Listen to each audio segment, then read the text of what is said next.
Good morning. I hate to interrupt the conversations, but we want to get the program going. If I can have everyone's attention, please. I'd like to welcome everyone. I'm Blair Rubel, and I'm Vice President for Programs, and I'd like to welcome you on behalf of our President, CEO, and Director, Jane Harmon, who is very excited by this morning's meeting. As you may know, but in case you don't, the Woodrow Wilson Center is the official presidential memorial to our 28th president. And as we've read recently, Wilson is known for many things. But one aspect of Wilson's life is often overlooked. He's the only American president to hold a PhD. And he has one of the earliest PhDs in political science. He wrote about Congress.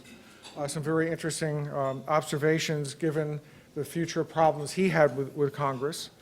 And we memorialize Wilson by trying to be a living memorial, which is how Hubert Humphrey and Daniel Patrick Moynihan thought of our institution, to bring together the world of ideas and world of public affairs and to try to recognize accomplishment of people who bridge those worlds. And you're going to hear momentarily from somebody who very clearly has a background in both the world of ideas and world of public affairs when the Premier comes up. We do this by having 14 programs, and one of our most exciting programs is the Canada Institute. And the center has long been engaged in work on Canada, and our goal is to bring Canadian expertise and voices to Washington. And we have long believed that this is important. And so our programming has been diverse on Canada. And I just want to mention it's not only based in the Canada Institute itself, but there's Canadian content through many other programs. Our Urban Sustainability Lab, for example, is exploring an exciting partnership with McGill's Center for Interdisciplinary Research on Montreal. It would be a 3 to 5 year project looking at the role of performing arts in building communities in Montreal and Washington, D.C. So this is the kind of work we like to do here to showcase the importance of Canada in American life and the importance of the relationship. And all of that is possible because of the dynamic leadership of the Canada Institute. And with that in mind, I'm going to bring some of the energy to the podium now. Laura Dawson, our director.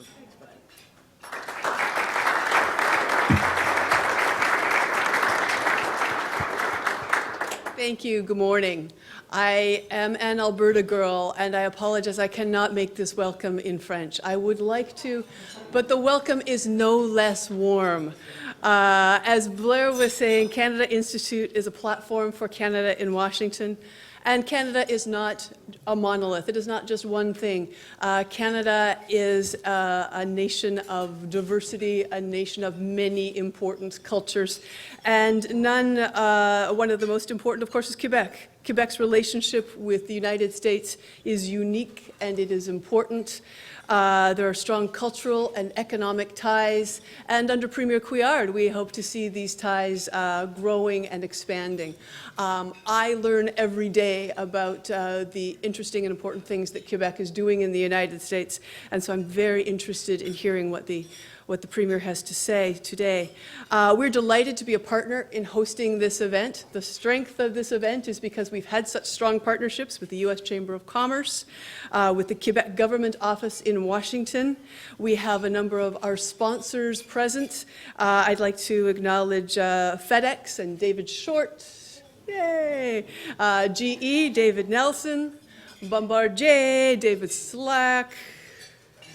Do we have a lot of Davids or what? Sorry, where did my Bombardier?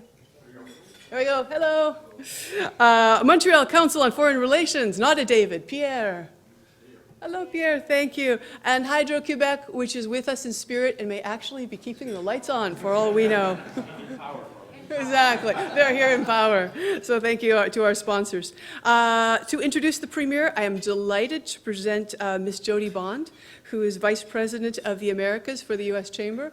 And she is a powerhouse on hemispheric relations and pushing forward relationships throughout the hemisphere, and we're delighted to have her here as a partner, Miss Jody Bond.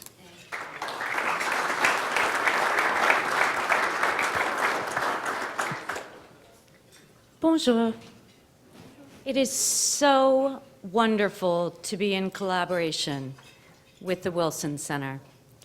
They're among our favorite partners, working throughout the hemisphere, and I handle Canada down to Argentina.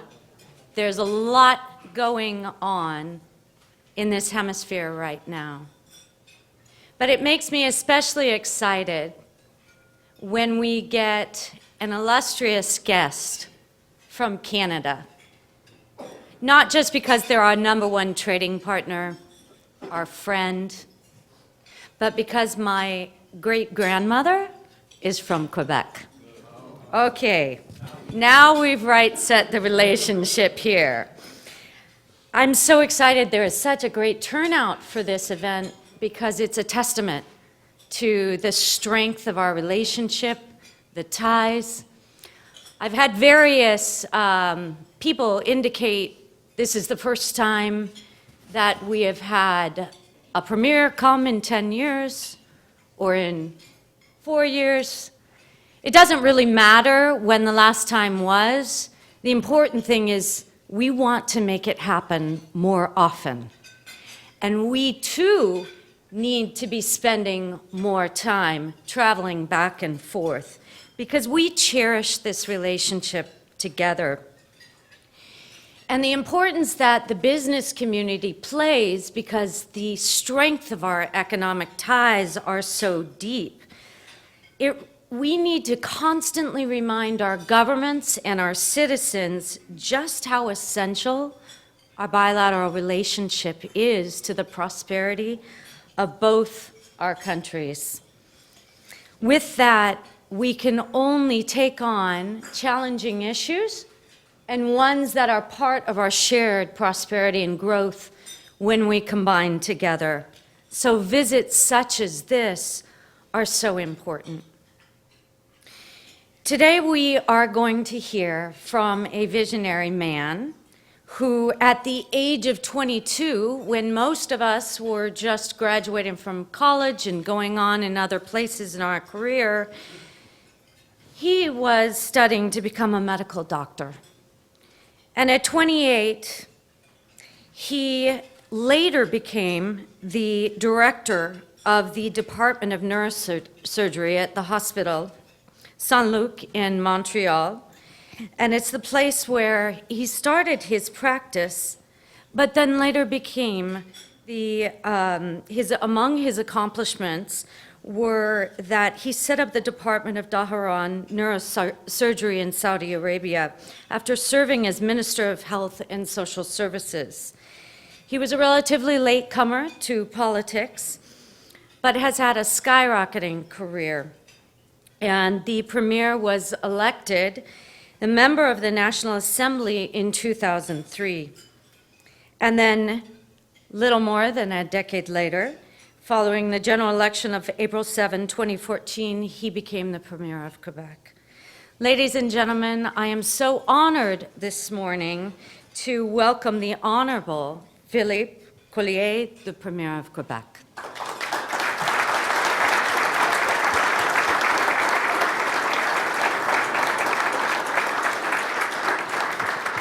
Thank you. Thank you very much. Good morning to all. Yes, we also have neurosurgeons going into politics in Canada, but please do not draw any conclusions. It's a pleasure for me to be in this wonderful city. I wish I could be here more often. It's a pity that it's only the second time in 6 years that the Quebec Premier here is in Washington as an official visit.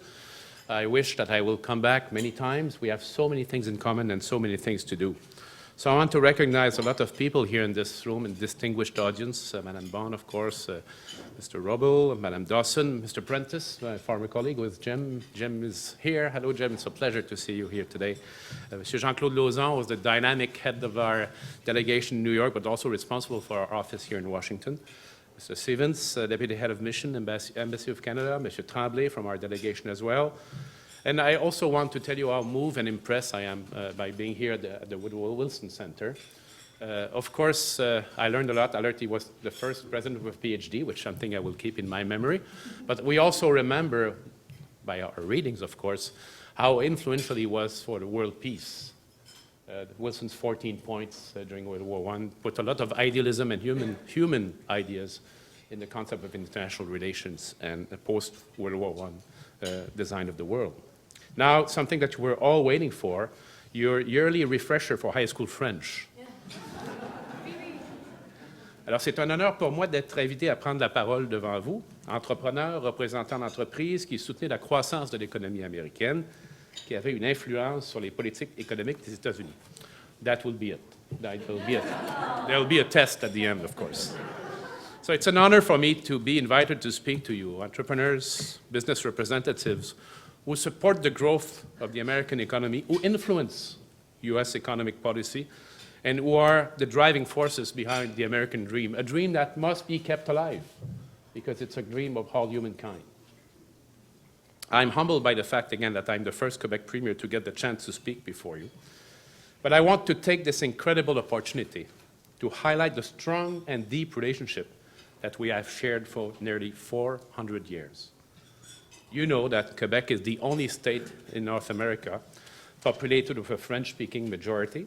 French is our official language. Our population is diverse. We continue to cultivate and value our heritage as North Americans, not transplanted Europeans, North Americans, putting a taste of Europe in North America, though, I must say, as well as our cultural roots as French Canadians, combining a strong sense of our identity and a deep pride of our Canadian citizenship. Quebec contributes to the growth of our respective economies. We share strong regional relationships with many key partners on both sides of the Canada-U.S. border. Nearly 30 years ago, we supported first, then celebrated the implementation of NAFTA and have continued to harmonize our North American markets. So that's one message I would start here to give you, is that Quebec likes free markets, likes open business, likes free trade. We were a strong promoter of the agreement then, and today, building on the success of NAFTA, we continue to see the benefits of free trade as we look to the future with the Trans-Pacific Partnership and, of course, the free trade agreement between Canada and the European Union. This last agreement, I believe, will make things even more interesting for American investors. So not only do we have a large pool of qualified labor, a reliable, low-cost energy supply, but we will also soon have free trade agreements in effect with all the countries in the Trans-Pacific Partnership and the European Union. This means that the company making products in Quebec will be able to reach 1.3 billion consumers without any tariffs in a broad range of countries representing more than 60% of global GDP. We live in a tumultuous world, faced every day with security threats, geopolitical tensions, and economic challenges. The Canada-U.S. relationship is a testament to our enduring friendship as neighbors, as well as our relationship as strong economic partners. And I want to say that we've always been friends, friends in good times and in difficult times. We've celebrated peace together and suffered together in war. This type of friendship should never go, should stay for our children too. Quebec shares all American security concerns, as we are truly cognizant of the need for a free-flowing yet secure border. From regulatory cooperation to integrated cross-border law enforcement, Quebec supports any effort that facilitates the free flow of goods and people while strengthening our collective security. The U.S. has always been Quebec's #1 economic partner. In the first 11 months of 2015, our trade totaled $85 billion. Canadian dollars, but still good dollars. In the spirit, we work on these recurrent themes of cross-border cooperation in security, transportation, and the environment as part of the Conference of New England Governors and Eastern Canadian Premiers, in which Quebec has been active for 4 decades now.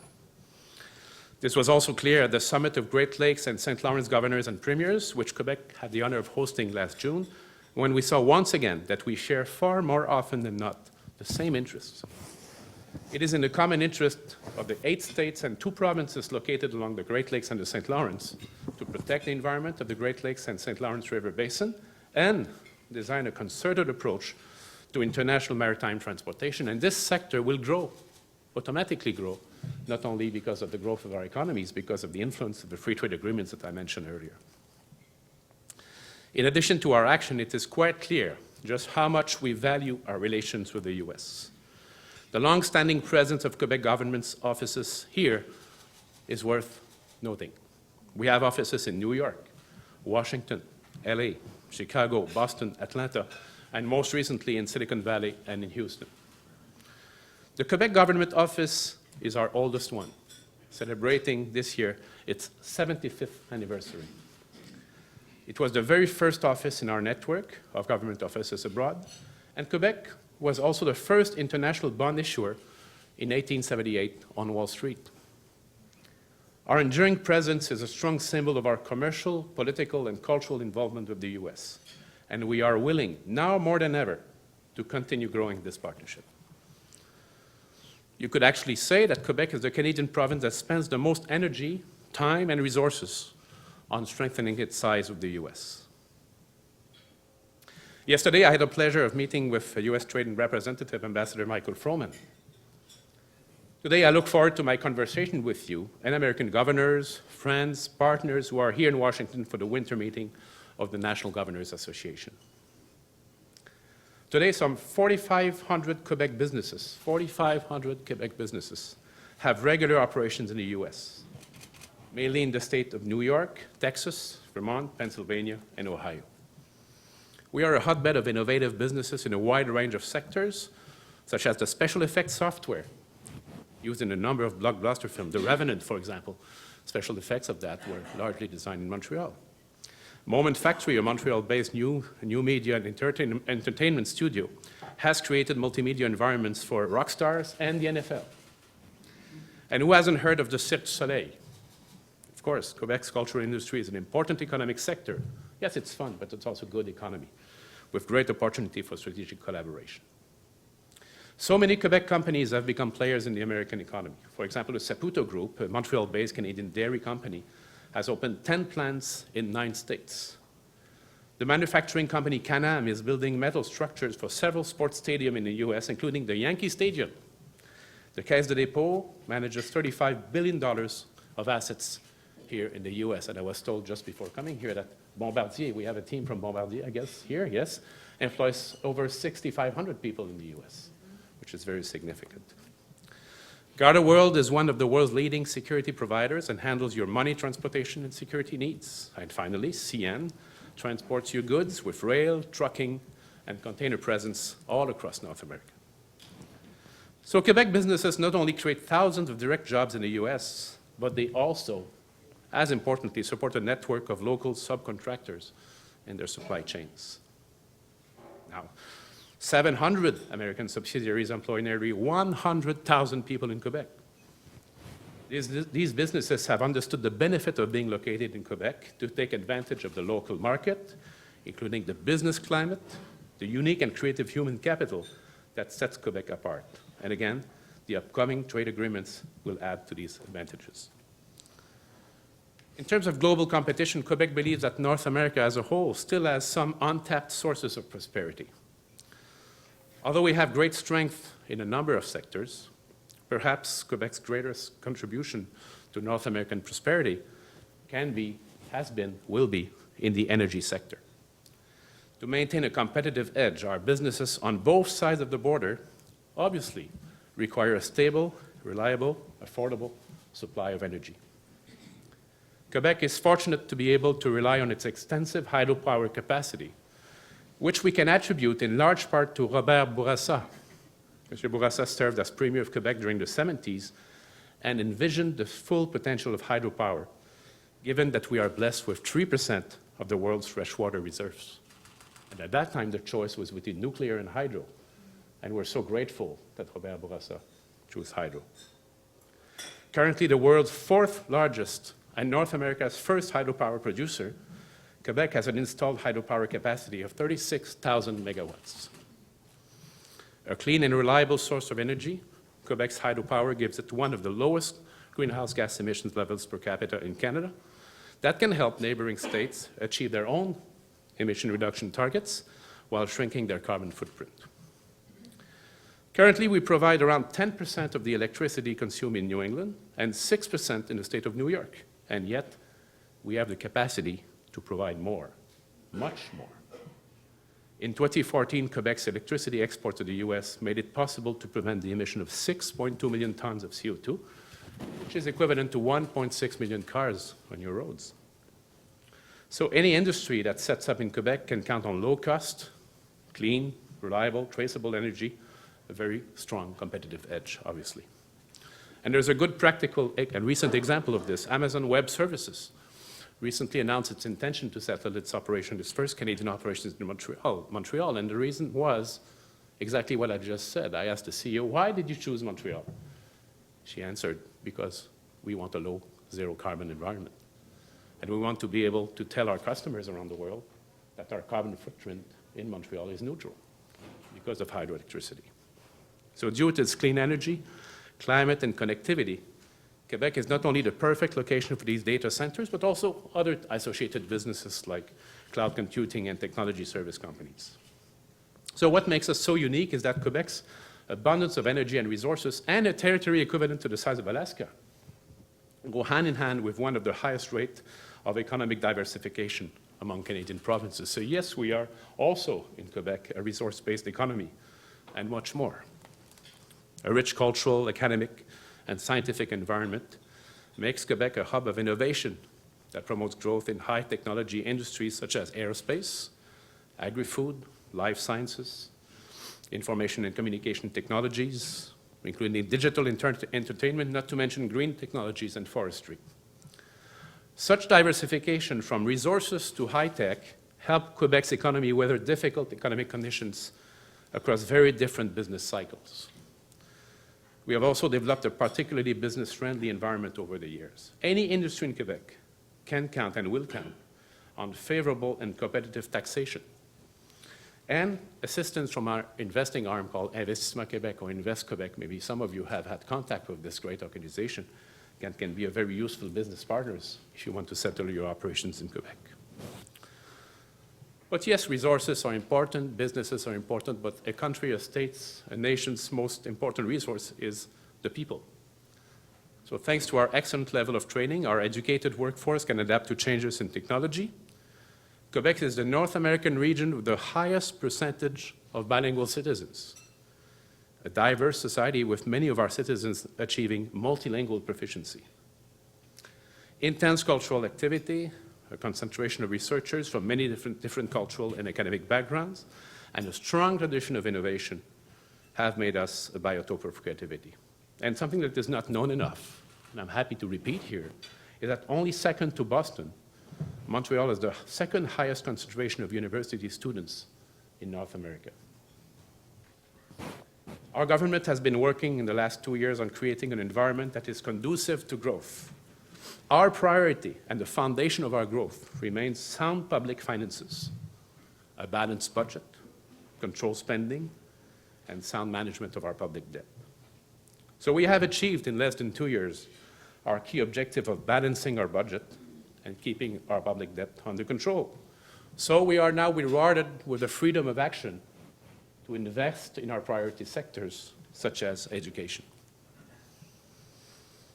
Quebec is perfectly positioned to meet the challenges of the fourth industrial revolution, the theme of the latest Davos Forum, which addressed a sweeping transformation specifically brought on by digital technology. And I think we are underestimating the deep changes that will be brought in our societies because of those changes. But we also have some very large-scale ambitious projects. Le Plan Nord, the plan for the North, Quebec's vision for developing its northern territory, is an integrated and sustainable approach based on social acceptability, partnership, community support, and private investment. It is a planned and integrated development of the mining, energy, forestry, biofood, social, cultural, and tourism potential of a 460,000 square mile territory that is twice the size of Texas. The territory concerned by the Plan Nord has a diversified mining potential that has not yet been extracted with today's precious metals, lithium, vanadium, graphite, and rare earth elements. So we intend to capitalize on the extraction of these new substances, which are, as you know, useful in the industrial development of high-tech products, technologies involved also in electric transportation. We also have around 20 mining projects that are now at the various stages of development, and most of them are investment ready. In close coordination with the private sector, our government is investing in infrastructure, including roads, airports, railways, maritime infrastructure, and telecom projects. By 2035, over $50 billion of private and public investments will have contributed to this priority. And I would say that this could be seen also as the flip side of the current geopolitical instability that we're witnessing around the world and security concerns that we all have. What we are hearing more and more from investors and industrial partners is the interest now, and I will quote them, in developing projects in the developed world, environment with a rule of law, well-organized democracy, and accountability. This comes at a time when the global interest in the North and the growing challenges and opportunities of the Arctic and subarctic regions is obvious. Sustainable development of the North in partnership with the communities that live there, and First Nations in particular, I must say and insist on that, is a collective challenge, and Quebec is leading this development. This is why, again, our approach is founded on social responsibility and partnership. Every aspect of the plan, from developing natural resources and communities to protecting the environment and biodiversity, raises a number of opportunities for research and innovation. For that reason, we stress the importance of encouraging institutional and international cooperation in both technology sharing, research, and innovation. Now, in addition to the North, Quebec is focusing on its other great asset, the St. Lawrence River. It is the largest navigable waterway in North America, a link between European ports and the industrial heartland of the North American continent. The implementation of the Comprehensive Economic Trade Agreement between Canada and the EU, as well as the proposed TTIP between the US and the European Union, are the sort of agreements that will stimulate transatlantic trade. By launching the first maritime strategy in its history, our government has developed a structured, integrated vision of its maritime territory to match its enormous potential. It combines the three components of sustainable development, thereby addressing economic, environmental, and social concerns. By 2030, the Maritime Strategy will generate billions of dollars and result in the creation of 30,000 direct jobs across Quebec. Its first action plan already includes $2.9 billion of investments in the next 5 years. Already, since its official launch last July, 41 projects are currently on the move. Our government has contributed $95 million, leveraging close to $700 million of investment. This is only after a few months. We're now developing logistical hubs, and there's a lot of expertise in the US in this domain of logistics and hubs, to improve intermodal transportation between our ports, airports, road and rail networks. We're also planning, in collaboration with the local partners concerned, several industrial port zones that will help create complementary connections and real synergy between the businesses that set up shop there. We also want to develop the industrial base for electric transportation for obvious reasons. Quebec will invest $420 million by 2020 to put 100,000 electric cars on its roads, part of the 5 million vehicles already in circulation. It's amazing to say that, in fact, we have enough electricity to power up to 1 million electric vehicles on our roads. It is one of the places on Earth where the difference between the price of gas and electricity is most favorable to electric vehicles. At the end of 2016, this current year, we will have deployed 800 charging stations, including 60 fast chargers.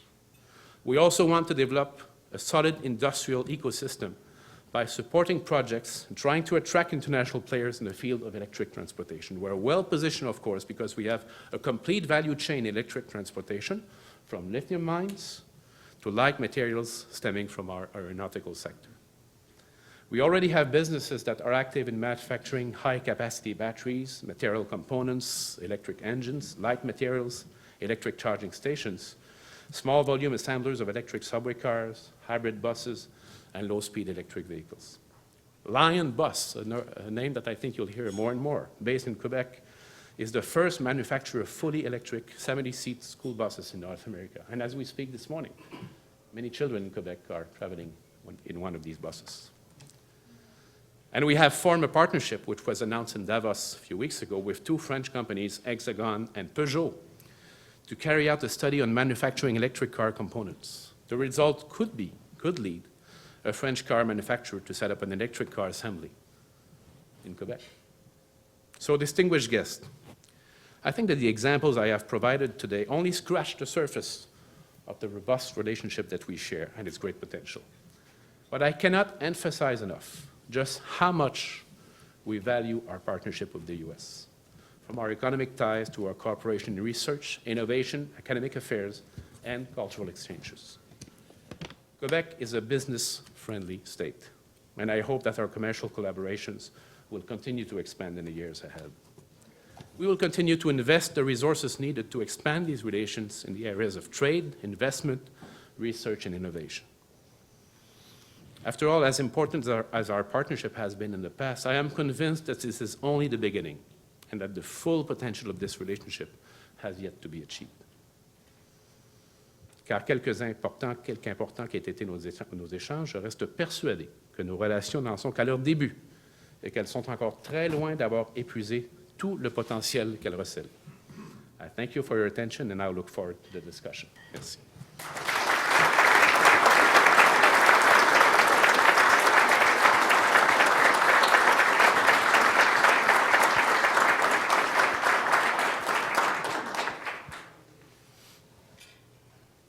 Merci beaucoup. I think we're going to try to do something a little bit Davos style. Okay, I like that. Hey, so you Where are should the be mountains? comfortable with this. I know. Where is the snow? We had that earlier this We week. have enough of this at home. We're okay. You do have enough of it at home, and I'm glad the sun is shining for you here today. There's so much to cover comprehensively on an economic basis, and I think you gave us a great framework for everything that this relationship entails and that Quebec contributes overall. One of the things that we may not be as familiar with is you actually have two economic plans that you've released. Could you tell us a little bit more in depth about one of your economic plans? So you could start with the foundations again that I mentioned. And I want to reiterate this because I personally strongly believe that you cannot develop an economy unless you are in a recession environment without sound public finances management and a balanced budget. This is something that we identified right from the start as the foundation of what we would do. Then we have these two large structural projects, the Plan R and the Maritime Strategy, and a variety of sectoral plans in manufacturing coming soon, digital economy as well, aluminium, because we're an important producer of aluminium because of hydroelectricity. And to be added soon will be an innovation strategy, because in today's world, obviously, economies that are going to flourish need to constantly innovate and take advantage of the digital revolution. But I see what we're doing as a triangle combining environmental concerns, energy policies, and economic policy that must be coherent with one another. Well, toward that, I think that the fact that hydropower is such a driver and has greater capacity is really significant that we have a platform for you here to talk about it today. Given commodity prices are low, this is a time of economic uncertainty. One of the primary industries that potentially could play a significant role in the increased economic enhancement space is your aerospace industry. Could you tell us a little bit more about how that could play a positive role? Well, it is certainly one of our strategic areas, economically speaking, and you may have heard in the recent days how we intervened to support Bombardier with a C-Series project, and hopefully the federal government also will play a role in this matter. It provides direct jobs, only 45,000 jobs in the Montreal area. And I'm not even counting the indirect jobs in the rest of the province. We always say, and like to say, that for Quebec, this is the equivalent of what the auto industry is for Ontario. Right. It is the future. This is where innovation is and will be in the next century. And I'm quite proud to always say that you have only 3 large cities in the world when a commercial airliner can be completely assembled. It's Seattle, Toulouse, and Montreal.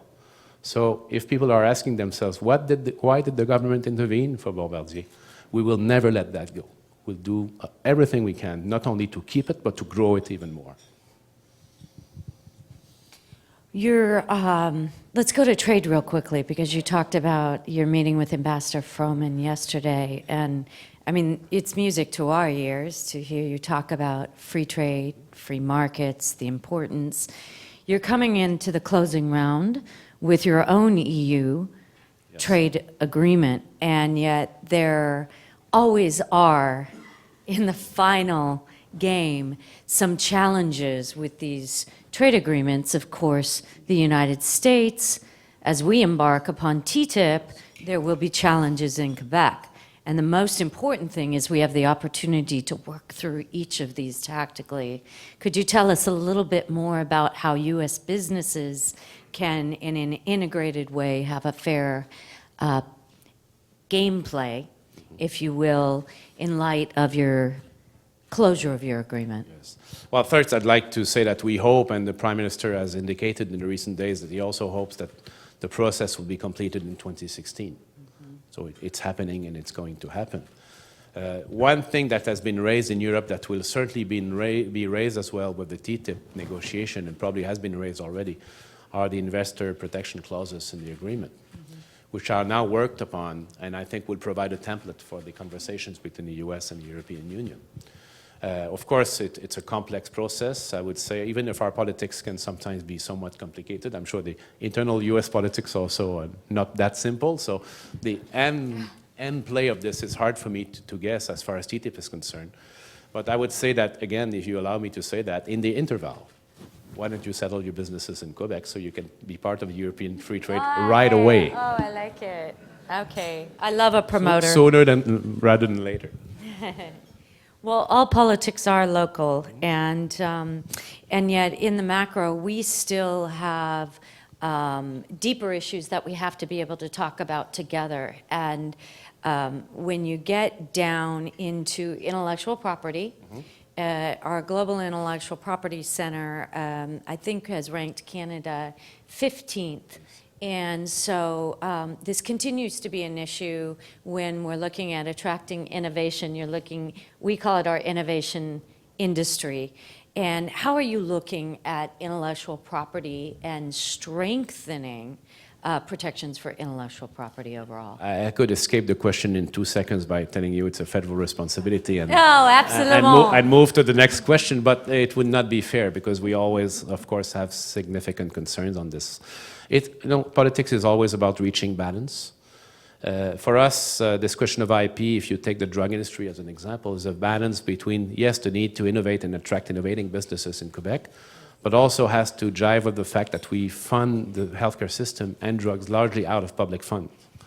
So whatever is done on the umbrella of intellectual property will have consequences on the other side of the equation. But as a starter, we're favorable to a mechanism that will protect IP and make it easier for these type of firms to settle their operations in Quebec. We know that this is an important issue for the US. It's been raised in private meetings a few times. We know also that our federal colleagues are well aware of this concern and will be working on that matter. We also know that when we have our own businesses trying to settle their operations abroad, we always insist and try to insist on keeping the IP in Quebec. So, we all have similar interests in some way. But I just wanted to draw your attention on the fact that IP applicable to drug industry and healthcare sector, in our case, is made more complicated by the need to balance this objective with the funding of our healthcare system, which, as everywhere in the world, is quite expensive, including here in the US, I guess. It is. It's quite expensive. And I think the challenges are always in the details. And that said, you should be applauded for what you have done to support free trade, and particularly not just deepening of our trade relationship based upon a NAFTA, but looking to the future in the Trans-Pacific Partnership. I wanted to make that statement, that it comes with a great deal of warmth for what has been done in that regard. And I'm looking over at Laura because I didn't want to capitalize all the questions, because are we going to... We're going to do a reach out to the group. I think we have all of the Reach out to the microphones up front, don't we? Okay. Do we have all the microphones up front? So I'm going to, oh, no, you've got microphones see all back there these too. friends over So here who I'm gonna maybe could speak. Yeah, so I'm going to take the, oh, we have a microphone there, a microphone there. I'm going to take the Canada Institute prerogative to ask the first question. Okay. Your plans with respect to economic development in natural resources, energy, are really, really impressive. Plan Nord, very impressive. Something we're all looking at and every community is challenged by is the issue of social license, getting community support for resource development infrastructure, and in particular, in Quebec, the issue of relationships with First Nations, communities in the far north. Can you talk about how Quebec is working with First Nations people in making them partners in these economic development projects? Yeah, you hit it right on the nail. This is the only way it's going to happen if it's done with First Nations as partners, not as bystanders.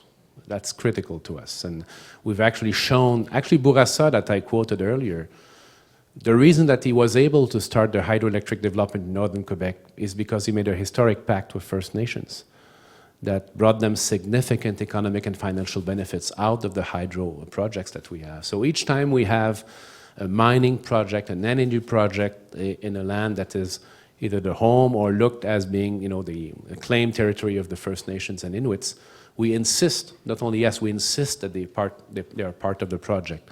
Even on a smaller scale, you know, in my own region, north of Quebec City, in Lac-Saint-Jean, we right now have 2 small hydro projects in which the Inus are full shareholders.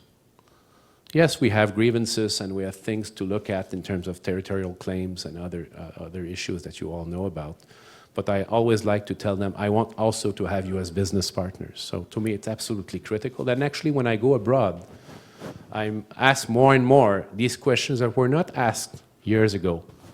How are your policies regarding environment? Am I investing in a territory that's going to be soundly managed from the environmental point of view? Or will I be blamed because I invest in an environmentally difficult sector? And second, First Nations. Because investor wants to know right from the get-go, are the First Nation issues now settled or almost settled, or am I going to end in constant litigation and problems because of this aspect of the situation? This is why we involve them as early as possible. As partners, they have to have an agreement with the companies for mutual benefits. And we again insist that they are given full benefits of the projects, not only through money, but education, training of workforce that will at the end really solve this long-standing issue we have with First Nations. And maybe if I could add one thing, the Plan Nord territory is so huge, it's 1.2 million square kilometers, that we can afford to set aside 50% of the territory for non-industrial use, which is important, of course, not only for First Nations, but for the world when they look at Canada and Quebec and how they manage their northern regions. Thank you. And Jody, you want to moderate a few more questions? For folks, we have time for a few more questions? Sure, absolutely. We see 2. I see 2 questions we have time for. We need to bring a microphone. Bienvenue à Washington, Monsieur Couillard. Merci, merci. Melina Santoro, Georgetown University, also president of the Association Internationale d'Études Québécoises. As a professor at Georgetown for the last 20 years, teaching Quebec studies, I was very heartened to hear you talk about the important role education plays in your plans for the future. I'm wondering if you could speak a little bit more about Quebec's plans for investment in international education, in particular in partnership with the U.S. Mm-hmm. So first, why is education so important? Because this is the most important, as we say, projet de société or societal project that any people can have. We had to balance the books, as I told you. We managed doing this without reducing the budgets for education. They did not grow very much for a year and a half, but at least they grew somewhat. And now we have the latitude to increase them even more and invest strategically. I think that the most important thing to do, one of the most important things to do, of course, is to help our kids to succeed at school, but make sure that our education system adapts to the constantly changing environment. So adequation between training and the needs of the labor market is constantly changing and has to be always worked upon. This is where we also want to have a lot of international cooperations with U.S. universities and technical colleges as well. I think there's a great potential in the area of technical colleges. And why not tell U.S. students that, hey, it's good to study in Canada, but you can do it in French too.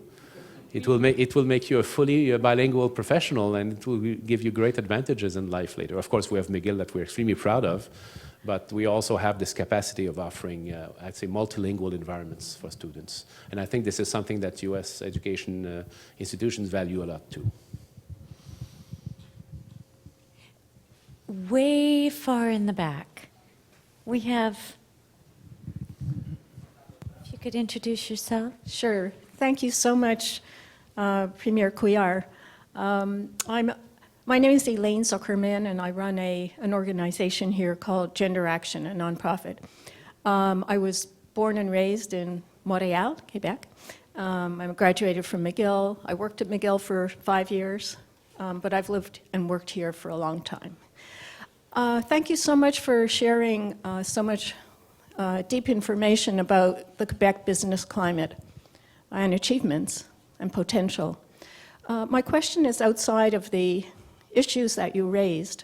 At a time when the U.S. presidential debates include healthcare financing, I was wondering, given that at least one of the presidential candidates keeps promoting a single-payer system like Quebec's Medicare, if you could give us a snapshot of the status of the health of the Medicare system. Is it true that the rumors I hear from family in Montreal that, is it true that maybe a two-tier system is beginning to creep in Quebec, or is the single-payer Medicare system still viable? Thanks. Well, thank you. Not only is it viable, I think it's personally, and we may disagree in this room, but I think this is the best way to manage a healthcare system, making it simple. A single-payer model, to me, has tremendous and significant economic advantages if you just only look at the cost for businesses of funding healthcare through their various insurance schemes. Now, saying this doesn't mean that it cannot be improved and shouldn't be improved. I think that we have to recognize that access to care must be improved in Canada and various provinces. And also that, by doing this, you should not get away from the important objective of equity in accessing healthcare systems. But we're not moving towards a two-tier system. We have always had private clinics for GPs and some specialists, but they receive most of their funding from the public funds, from the healthcare system. And these are the two words I think we could add in a creative way to our current system: choice and some degree of creative competition, without falling in the traps of getting in too much of a free market type of system in healthcare, which I'm not sure is the right way to go. But I'm following with attention the U.S. presidential campaign. I'm hoping actually to be enlightened during my stay here in Washington. So I look forward to having conversations on this. I'm not sure if it's enlightening or just entertaining. But I do believe the American people eventually get grounded. So enjoy the show while you're here. That said, Premier Couillard has been so gracious with his time with us here today, answering many questions, but there are so many more that we have. So we are going to need to institute a fast-track return of you to the United States on a continuum. I want this, and then I would like to go back home to Montreal from time to time. So we're so grateful you were here with us today. I'm so grateful to the Wilson Center for the collaboration, to all of you who came to be with us this morning. Thank you, and we... Welcome. Merci beaucoup. We will see you again very soon. Merci, chers amis. Thank you, dear friends. Merci beaucoup.